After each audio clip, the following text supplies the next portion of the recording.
Hi, folks. Good afternoon. Happy Friday. Hello, Mayor. Hello. Hello. I think we've got our different folks on who we're excited to honor. And of course, our usual crew from the Volunteers Board and from our Civic Engagement team who helps put all this together. And so we are back for our installment of the One Albuquerque Awards and our Volunteer of the Month Award. And so as a reminder, this is a fun tradition that we have made extra efforts actually to keep up during the time of Corona, in part because there are so many people stepping up to make our city a special place and help each other during the pandemic. And so we'll talk about some of those today, actually. And so it's a good tradition that we're excited to continue to do virtually. But we got certificates. Somehow they'll get to you in the mail, and even pins. One Albuquerque for the winners. So wish you were here, but it is great to see everyone's faces. And so let's begin with our One Albuquerque Awards. And today we're so excited to honor the Mallory family.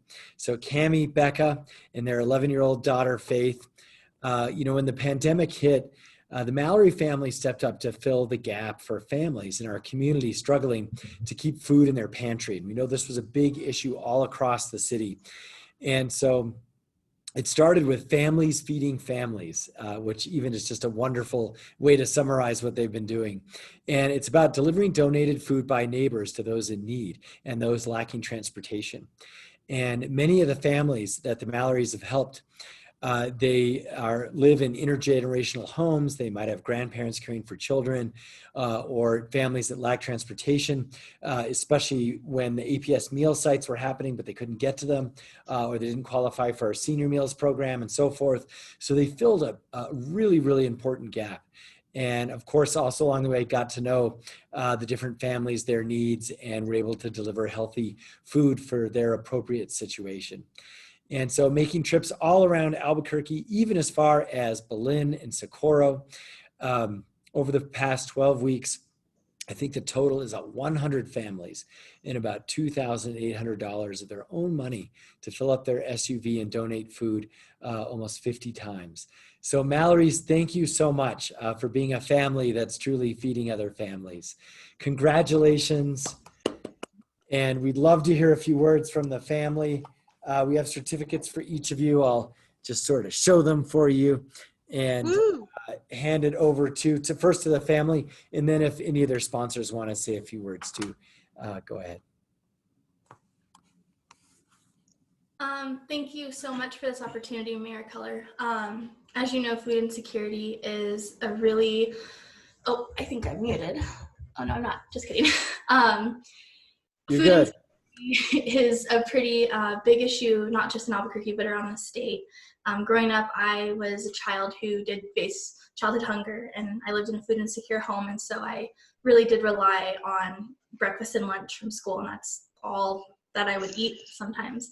And so when our daughter's school closed, along with all the other schools in the district, one of the things that really jumped out at me was, how are the children going to eat? And then when the meal sites came out, I was really, really happy about that. But the question that remained was, how are children and families who don't even have transportation going to get to these schools? We're fortunate enough as a family to have always been able to take our daughter to and from school in our own vehicle. As a child, I didn't have transportation myself.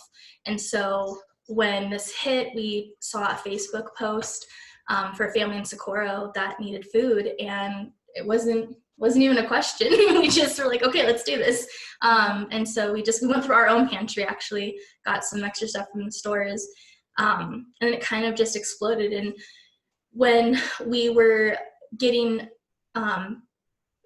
almost as many people wanting to help provide food for these families across Albuquerque, New Mexico, that we were getting families who needed the help. So it was nice to be able to give someone a purpose who wanted to help during the pandemic, and also meet the needs of our community, and like you said, fill that gap. Our daughter really, I think at 11 years old, has never had to go without food, but yet she understands how having classmates herself that have had to go without lunches. And childhood hunger is a huge problem. And when you think about food banks or other types of organizations that do help families fill their cupboards, there's a lack of, again, that transportation key, right? If you don't have a car to drive to the food bank, how are you supposed to get these boxes of food home to your family, to your children? And so that was just one of the big things that as a family, we were like, this is something that I don't know if a lot of people are gonna immediately think of as a problem. So how can we help fill that gap? And we just started in over 12 weeks. We ended up partnering with PB&J Family Services, amazing organization that helps families in the community. And we made sure that every box and like amount of food that we were giving to these families wasn't just like a one size fits all. So we really made sure that if they had young children in the home, can we provide diapers and wipes as well, teethers for infants and toddlers. Most importantly, we're huge. My wife and I were both early childhood educators, and so we know how important early literacy is. So we wanted to ensure that every family received books, whether that was for their 5-month-old baby or their 50-year-old grandmother. And so I think seeing the community come together in such an awesome and powerful way really does show how much we are one Albuquerque. We're one team together as a community, especially through a crisis like this. Well, very well put. Thank you so much for sharing that. And it's great to see your beautiful family. And it's, brought back a lot of, just memories in terms of how, number one, PB&J, I've known them for about 12 years, and they were actually, when you like give to charities for like your wedding and stuff, PB&J was ours. So we asked people who came to donate. So great organization. Glad you hooked up with them. And I've got, our kids are 5 and 7. And so I remember our youngest was just getting out of pull-ups and diapers and things like that. But I do the shopping. And so I remember going to the store during like March, and, we all know like there's been no wipes of any kind. And I remember thinking like, man, I'm so glad Jack's out of diapers. Like this would be terrible. So, on top of the financial need that you're talking about and the transit, I know it's really tough for young families, especially early on. So thank you so much. And thank you for that family customization effort, because I'm sure they very, very much appreciated that. So Faith, I love your bow too. That's awesome. All right. Well, do any of the sponsors want to share anything? I'm not sure who all is on. So I'll just pause for a moment. Okay, that's okay. Well, thank you again, Mallory's. Really appreciate it. And next, I want to talk about another time of Corona activity that has been super helpful to folks all over our city. And this is our Volunteer of the Month. It's a group award this time to Mask Up New Mexico. And Mask Up New Mexico is represented today by Stephanie Bartlett, Robbie Sanchez, and Sunshine Terrell. And Robbie, by the way, your old basketball coach, Alan Armijo, is here with us watching as well. And so this volunteer group has sprung up organically and really is a response, of course, to the pandemic. And each member has their own volunteer interests. But when those really options came to a halt, they band together to really focus on masks.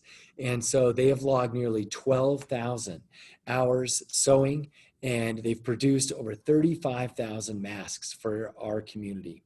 And that includes APS students as well, just an extraordinary number.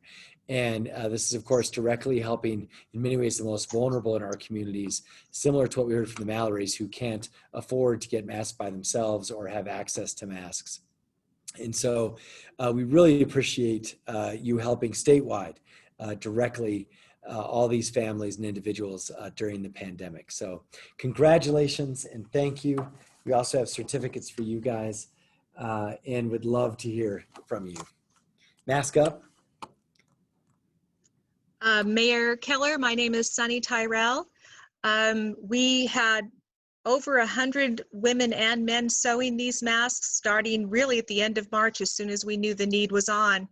And somehow we all came together because we had a Facebook group page, and that's how we got so many people to join us across the state. Some of the biggest calls we had were for the Pueblos. And so we had a few different teams working on them. The Pueblos, which needed thousands and thousands of masks, was headed up by Jacqueline. and she's on our call.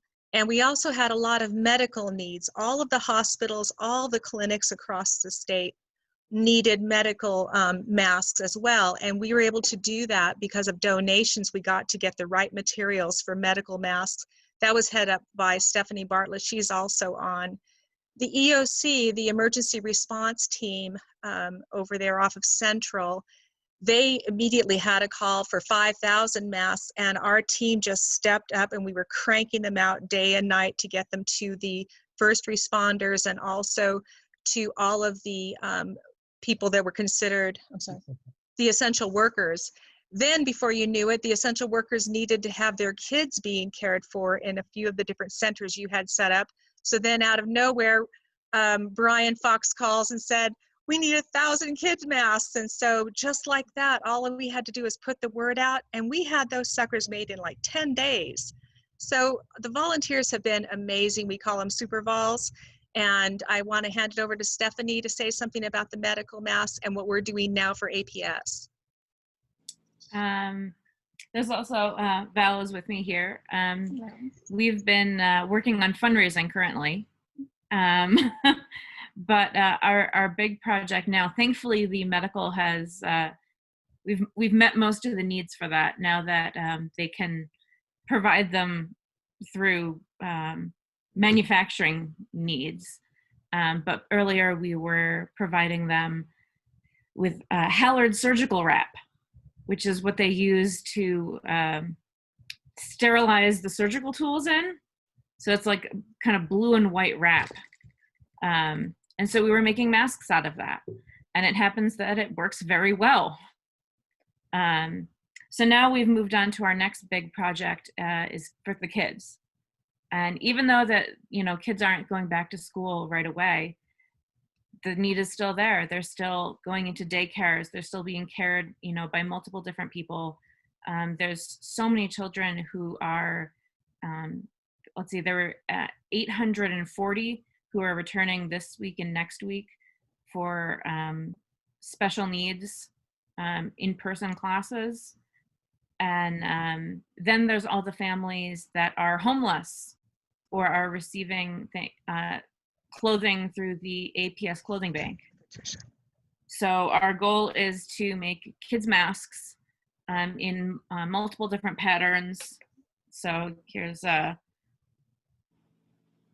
bunch of different patterns. We have them all on our website in Spanish and English so that people can be making their own. We have a list of places where people can buy them if they can afford to, because that drops the need down just a little bit more. And then we're raising money to buy material for as cheap as we possibly can, with still patterns that kids will find interesting and not, grandma's couch.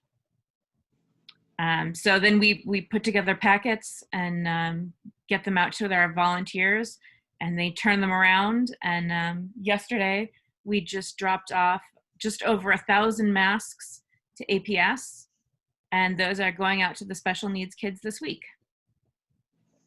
So we're hoping to keep it up and eventually get everybody covered.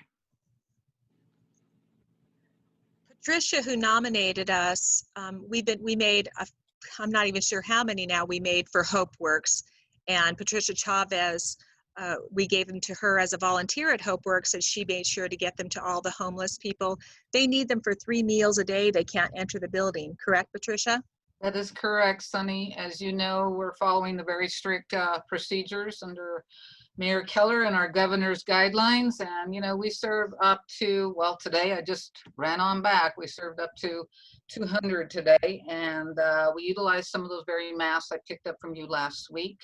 But they're required to wear those masks before they enter St. Martin's HopeWorks. If not, unfortunately, they need to stand outside until the rest are served, and we'll bring them a tray. So the masks that you've donated, and I counted that there were over 500 masks donated on the initial run. And then last week I picked up the extra 100 from you, but very, very grateful. And our clients, of course, would not even be able to eat without those. So thank you so much. And the group for doing all of that. Great. Volunteers. Wow, great And job. I've got a bag of sheets for you for the next round. Great. Jacqueline, did you want to mention anything about the Pueblos? Sure. I I just jumped in when I heard that there was a need for the masks, and I contacted Robbie Sanchez and I said, count me in, and he asked me, he said, there is going to be a need for the tribal communities to get masks. And I said, I'll do whatever I can. And I ended up with a group of phenomenal seamstresses, sewists, and we just got together and we made hundreds and hundreds of masks. And I would let Robbie know and he'd come and pick them up and he'd get them distributed to the different communities. And we were just so happy that we could actually, make a difference and help.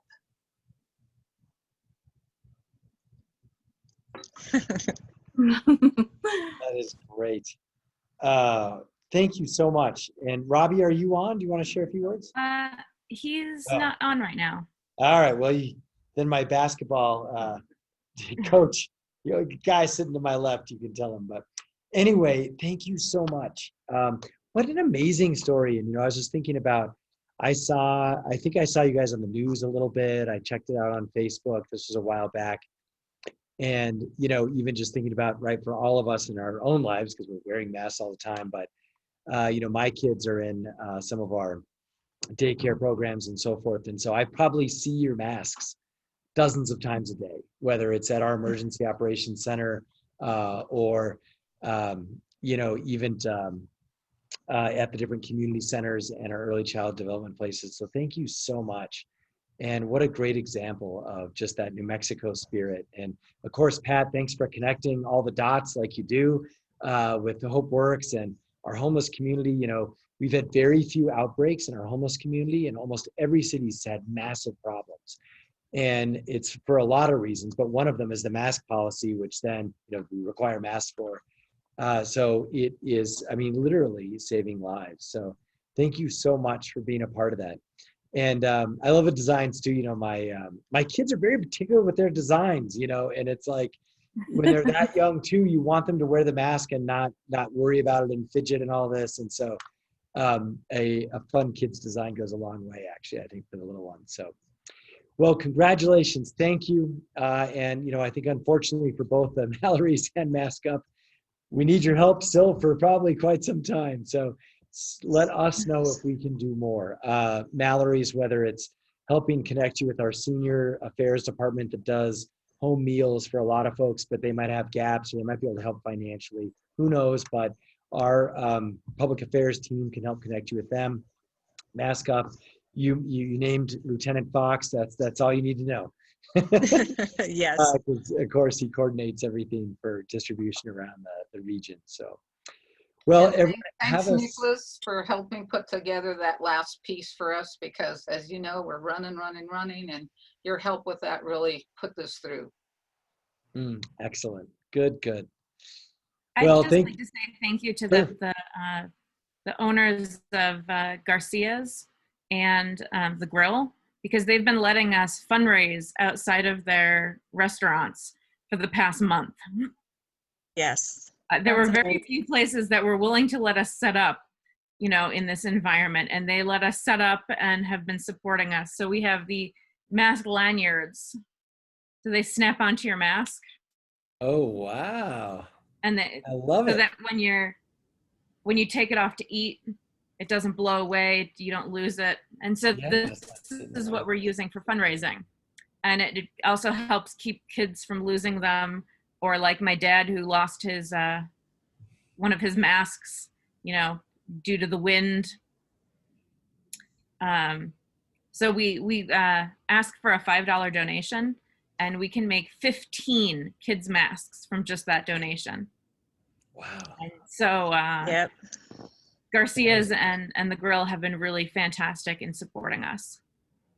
Well, good to hear. And they've been really good about, they've been really good about the outdoor dining, which gets more traffic for more donations. So that's great to hear. So a couple of things too, we'll try and echo some of this on social media, and we can try and especially ask for some donations and also just share the site with folks.